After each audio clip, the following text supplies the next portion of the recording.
교회 회장들의 가르침 조셉 스미스 제25장 마태복음 13장에 나오는 구주의 비유에 나타나는 진리.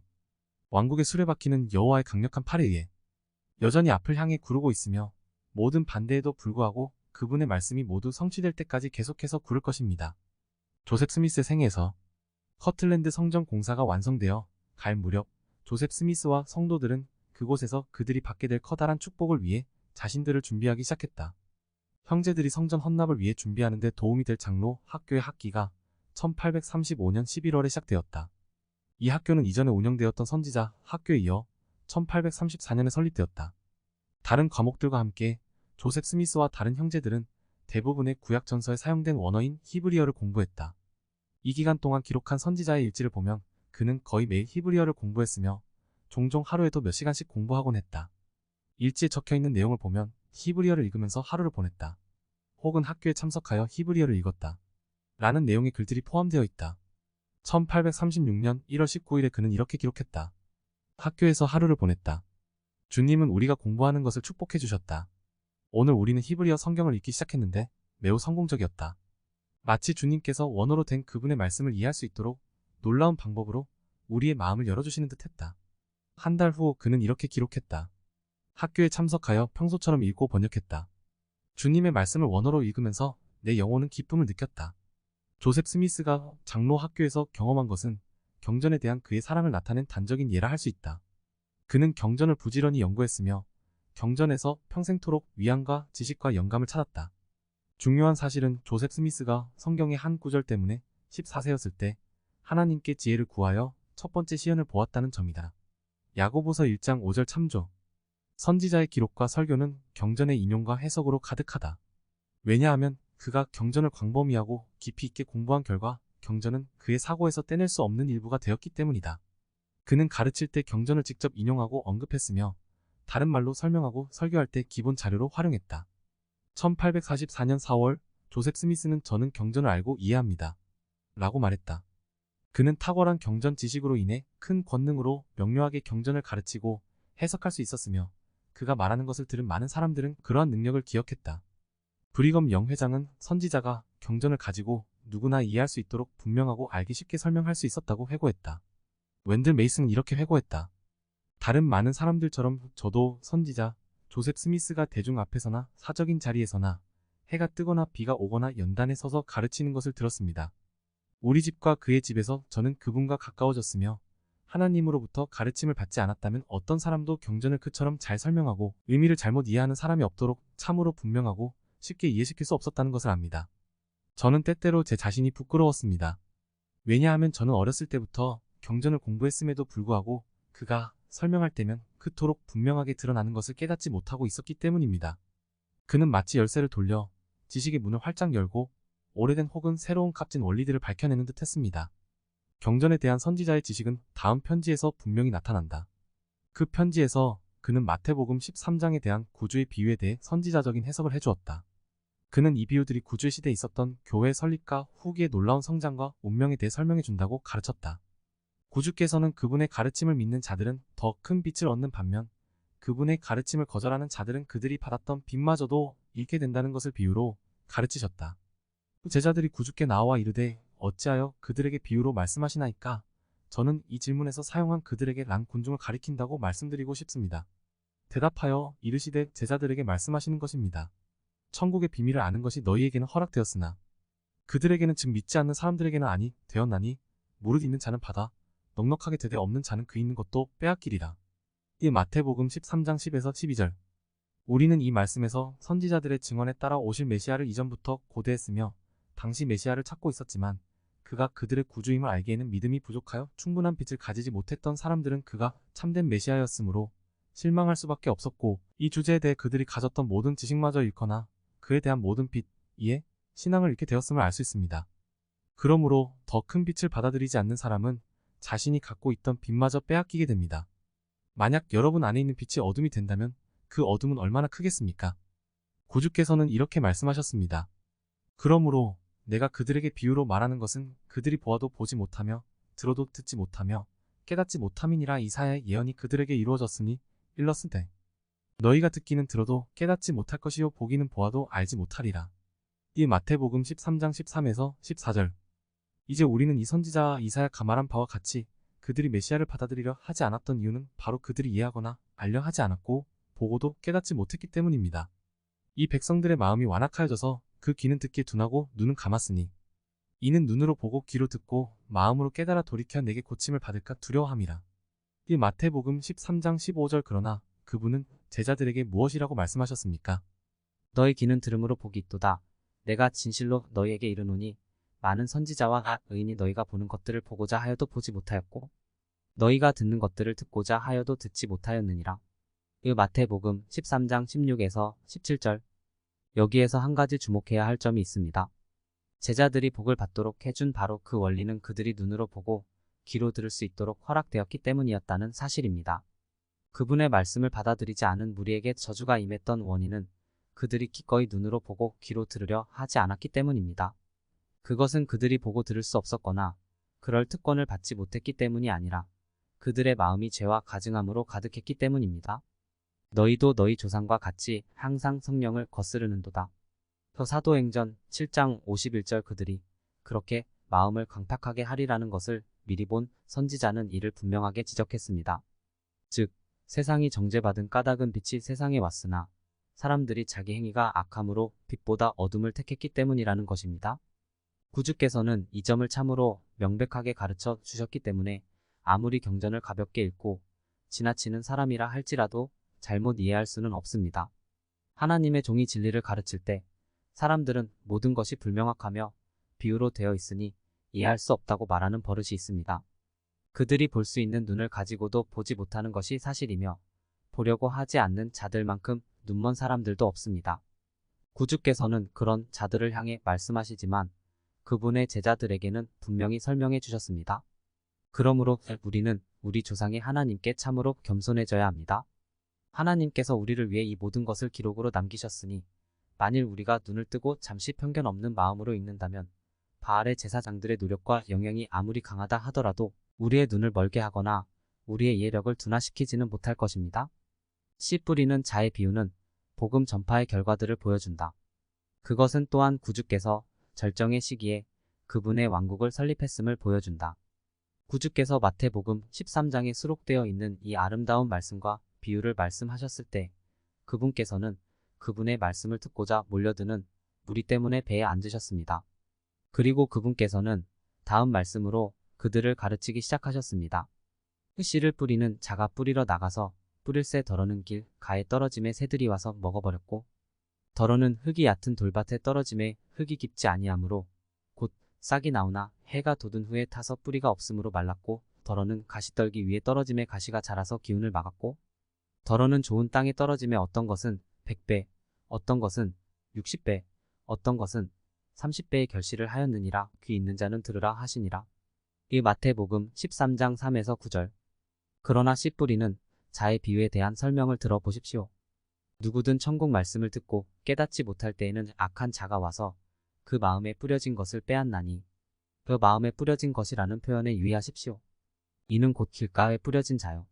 그 마태복음 13장 9절. 마음속에 의의 원리가 없고 그 마음이 악으로 가득 차 있으며 진리의 원리를 알고자 하는 열망이 없는 사람은 진리의 말씀을 들을 때 그것을 이해하지 못합니다.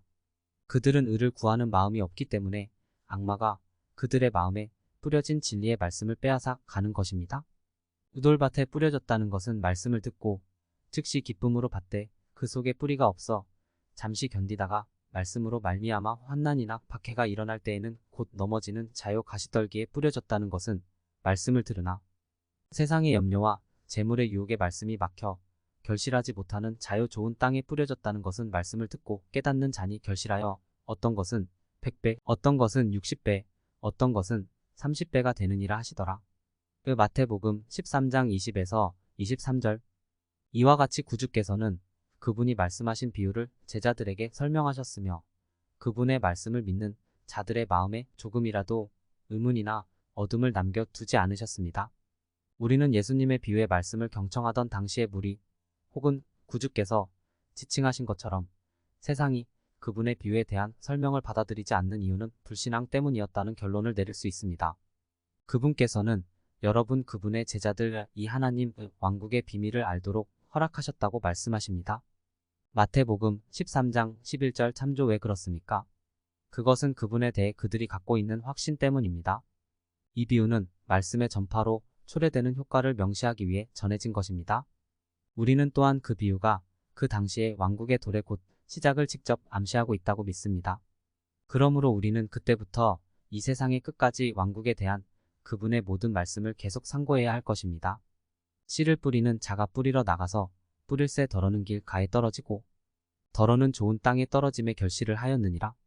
밀과 가라지의 비유는 세상이 끝날 때까지, 즉 의로운 자들은 거두어지고 악한 자들은 불타게 될 때까지 의로운 자들과 악한 자들이 함께 자라날 것이라고 가르친다. 예수께서 그들 앞에 또 비유를 들어 이르시되 이 비유는 그 시대에도 왕국이 세워졌음을 암시합니다. 천국은 좋은 씨를 제 밭에 뿌린 사람과 같으니 사람들이 잘 때 그 원수가 와서 곡식 가운데 가라지를 덧뿌리고 갔더니 싹이 나고 결실할 때에 가라지도 보이거늘 집 주인의 종들이 와서 말하되 주여 밭에 좋은 씨를 뿌리지 아니하였나이까? 그런데 가라지가 어디서 생겼나이까? 주인이 이르되 원수가 이렇게 하였구나. 종들이 말하되 그러면 우리가 가서 이것을 뽑기를 원하시나이까? 주인이 이르되 가만 두라. 가라지를 뽑다가 곡식까지 뽑을까? 염려하노라. 둘 다 추수 때까지 함께 자라게 두라. 추수 때에 내가 추수꾼들에게 말하기를 가라지는 먼저 거두어 불사르게 단으로 묶고 곡식은 모아 내 곳간에 넣으라 하리라. 마태복음 13장 24에서 30절. 우리는 이 비유를 통해 결실을 맺은 좋은 씨에 비유된 구주시대의 왕국이 세워졌다는 것뿐만 아니라 가라지에 비유되고 원수가 심었으며 구주께서 제자들의 의견에 동의하셨다면 그들이 기꺼이 뽑아 버리자고 했던, 즉 교회에서 없애버리고자 한 교회의 부패에 대해서도 알 수 있습니다. 그러나 모든 것을 아시는 그분께서는 그렇게 하지 말라고 말씀하셨습니다. 그것은 마치 그분께서 너희의 소견은 정확하지 않으며 교회는 아직 초기 단계이므로 이같이 성급한 조치를 취하면 가라지와 더불어 알곡, 즉 교회까지 망칠 수도 있으니 추수 때까지, 즉 세상의 종말까지 함께 자라게 하라고 말씀하신 것과 같습니다. 세상의 종말은 악인의 멸망을 뜻하며 그것은 아직 성취되지 않았습니다. 제자들이 나와 이르되 밭의 가라지의 비유를 우리에게 설명하여 주소서. 대답하여 이르시되 좋은 씨를 뿌리는 이는 인자요 밭은 세상이요 좋은 씨는 천국의 아들들이요 가라지는 악한 자의 아들들이요. 마태복음 13장 36에서 38절. 읽으시는 분들은 이 말씀에 유의하시기 바랍니다. 밭은 세상이요 가라지는 악한 자의 아들들이요 가라지를 뿌린 원수는 마귀요 추수 때에는 세상 끝이요. 특히 세상 끝이라는 표현에 유의하시기 바랍니다. 추수꾼은 천사들이니. 마태복음 13장 38에서 39절. 누구도 이 말씀이 상징적이라고 하거나 말씀의 내용과는 의미가 다르다고 주장할 수 없을 것입니다. 이는 그분께서 먼저 비유로 말씀하신 것을 설명하고 계시기 때문입니다. 이 말에 따르면 세상의 끝은 악인이 멸망하는 때이며 추수와 세상의 끝이란 말은 많은 사람들이 생각하듯 지구가 아닌 인간과 직접적인 관계가 있는 것입니다. 그리고 이 일은 인자가 오시기 전에 일어날 것이며 세상이 창조된 이래로 모든 거룩한 선지자들의 입을 통하여 말씀하신 바 만물을 회복하실 때, 그리고 추수꾼으로서 천사들이 이 위대한 사업에서 일익을 담당할 때 일어날 것입니다. 그런즉 가라지를 거두어 불에 사르는 것 같이 세상 끝에도 그러하리라. 마태복음 13장 40절. 즉 하나님의 종들이 여러 나라에 나아가 제사장들과 백성들 모두에게 경고의 음성을 높일 때 마음을 강팍하게 하여 진리의 빛을 거절하는 자들은 우선적으로 사탄의 매질에 넘겨질 자들이며 율법과 증거의 말씀이 봉해진 자들로서 그들은 어둠 속에 갇히게 되며 불타는 날에 넘겨지게 됩니다. 그처럼 그들은 자신의 신조에 의해 결박되고 그 결박은 제사장들로 인해 단단해지고 그들은 구주의 다음 말씀을 이루게 될 준비를 하게 됩니다. 인자가 그 천사들을 보내리니 그들이 그 나라에서 모든 넘어지게 하는 것과 또 불법을 행하는 자들을 거두어 내어 풀무불에 던져 넣으리니 거기서 울며 이를 갈게 되리라. 마태복음 13장 41에서 42절. 우리는 알곡을 모아 곳간에 들이는 일이 가라지를 모아 묶어서 불태울 준비를 할 때 다 이루어짐을 알고 있습니다. 불태우는 날이 있은 후에 그때 의인들은 자기 아버지 나라에서 해와 같이 빛나리라. 귀 있는 자는 들으라. 마태복음 13장 43절. 겨자씨의 비유는 이 마지막 날에 설립된 교회와 하나님의 왕국이 온 세상에 가득 퍼지리라는 것을 가르친다. 그분은 또다시 추수가 시작되기 직전 혹은 추수 때에 세워져야 할 왕국에 대한 또 한 가지 비유를 들어 말씀하셨습니다. 그때 의인들은 자기 아버지 나라에서 해와 같이 빛나리라. 귀 있는 자는 들으라. 마태복음 13장 31에서 32절. 이제 우리는 이 비유가 후기에 세워질 교회를 의미한다는 것을 알 수 있습니다. 천국이 그것에 비유되었습니다. 그것과 같은 것에는 무엇이 있습니까? 몰몬경에 대해 생각해 봅시다. 어떤 사람이 신앙으로 이것을 취하여 자기 밭에 감추고 마지막 날, 곧 때가 이르는 날에 싹이 나게 했습니다. 정말 모든 씨앗 중에 가장 작은 것이 땅에서 나와서 가지가 높게 뻗어 하나님과 같은 위엄을 지니고 거대하게 되어 겨자씨와 같은 작은 것이 모든 식물 중에서도 가장 고귀하고 큰 나무가 될 때까지 지켜봅시다. 몰몬경은 진리입니다. 그것은 땅에서 솟아났고 은은 하늘로부터 내려오기 시작했으며 시편 85편 11절 모세서 7장 62절 참조. 하나님께서는 그분의 권능과 은사와 천사를 내려 보내시어 그 나무 가지에 깃들이게 하십니다. 천국은 겨자씨와 같습니다. 이것은 바로 마지막 날에 하나님의 위엄 가운데서 머리를 들고 있는 천국, 즉 참으로 깊은 곳 속에서도 사탄의 거센 폭풍과 풍랑에도 휘말리지 않는 요지부동의 바위와 같이 아직도 굳건히 남아있으며 승리의 모습을 하고 어마어마한 거품을 일으키면서 밀려왔고 지금도 밀려오고 있는 배를 침몰시킬 만한 사나운 바람과 거대한 반대의 파도에도 용감히 맞서고 의의 원수들의 증폭된 분노에 대항하여 전진을 촉구하는 후기 성도의 교회가 아닙니까? 어둠의 구름은 오랫동안 거대한 파도처럼 후기 성도 교회의 요지부동의 반석에 부딪히고 있습니다. 이 모든 것에도 불구하고 겨자씨는 여전히 높이 자란 가지들을 더 높이 뻗고 있으며 점점 더 가지를 옆으로 넓히고 있습니다. 왕국의 수레바퀴는 여호와의 강력한 팔에 의해 여전히 앞을 향해 구르고 있으며 모든 반대에도 불구하고 그 수레바퀴는 그분의 모든 말씀이 성취될 때까지 계속해서 구를 것입니다. 새 증인의 증언과 후기의 경전은 가루 속에 감추어진 누룩과 같다. 그물의 비유는 전 세계적인 집합에 대해 가르친다. 또 비유로 말씀하시되 천국은 마치 여자가 가루서 말 속에 갖다 넣어 전부 부풀게 한 누룩과 같으니라. 마태복음 13장 33절. 이 말씀은 후기 성도, 교회 가단, 세 사람의 증인에게 넣어진 작은 누룩으로 인해 시작되었다는 것으로 이해될 수 있습니다. 이 얼마나 비유와 일치하는 사실입니까? 이 누룩은 조그만 부분부터 시작하여 곧 전부를 부풀릴 것입니다. 또 천국은 마치 바다에 치고 각종 물고기를 모는 그물과 같으니 그물에 가득함에 물가로 끌어내고 앉아서 좋은 것은 그릇에 담고 못된 것은 내버리느니라. 마태복음 13장 47에서 48절. 교회는 참으로 깊은 곳 속에서도 사탄의 거센 폭풍과 풍랑에도 휘말리지 않는 요지부동의 바위와 같이 아직도 굳건히 남아 있습니다. 이와 같은 일을 수행하고 있는 요셉의 후손들을 보십시오. 그들은 복음이라는 그물을 세상에 던져 온갖 종류의 고기들을 모으고 있습니다. 좋은 것들은 준비한 그릇에 담겨지고 나쁜 것들은 천사가 책임지게 될 것입니다. 세상 끝에도 이러하리라. 천사들이 와서 의인 중에서 악인을 갈라내어 풀무불에 던져 넣으리니 거기서 울며 이를 갈리라. 이 모든 것을 깨달았느냐 하시니 대답하되 그러하오이다. 이 마태복음 13장 49에서 51절. 우리도 그러하오이다 라고 대답해야 할 것입니다. 이 모든 것은 너무도 분명하고 영광스러운 것이므로 마지막 날에 모든 성도들은 진심으로 아멘이라고 답해야 할 것입니다. 예수께서 이르시되 그러므로 천국의 제자된 서기관마다 마치 새 것과 옛 것을 그 곳간에서 내오는 집주인과 같으니라. 마태복음 13장 52절. 경전에서 이 예에 대한 것을 찾아보자면 마음의 보배에서 나오는 몰몬경을 들 수 있습니다. 또한 후기 성도들에게 주어진 성약들 교리와 성약, 또한 성경의 번역이 곧 마음의 곳간에서 새 것과 옛 것을 내어오는 일이요 예수 그리스도의 계시로 순화되고 있는 가로서 말에 대한 응답이요 천사의 성역이니 이들은 이미 마지막 날에 이 사업을 시작한 사람들이며 그것은 반죽을 모두 부풀게 한 누룩이 상징하는 것입니다. 아멘. 학습과 가르침을 위한 제언.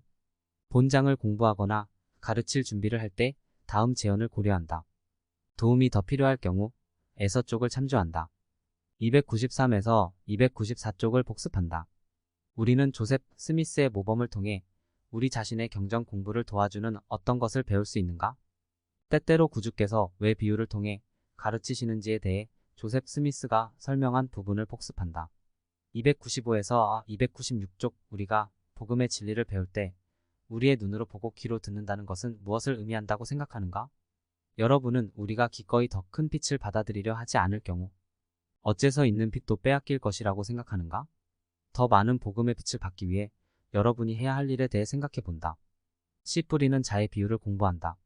275에서 278쪽 이 비유에서 구주께서는 똑같은 복음의 메시지라도 그것을 받아들이는 사람에 따라 다른 효과가 나타난다는 것을 보여준다.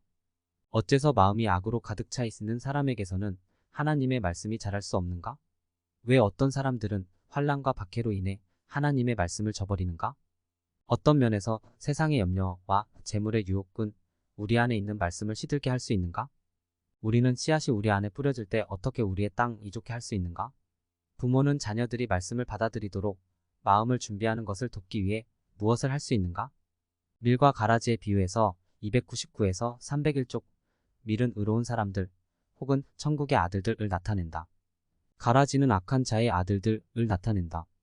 가라지와 밀이 함께 자라는 상황에서 우리는 어떻게 충실하게 남아있을 수 있을까?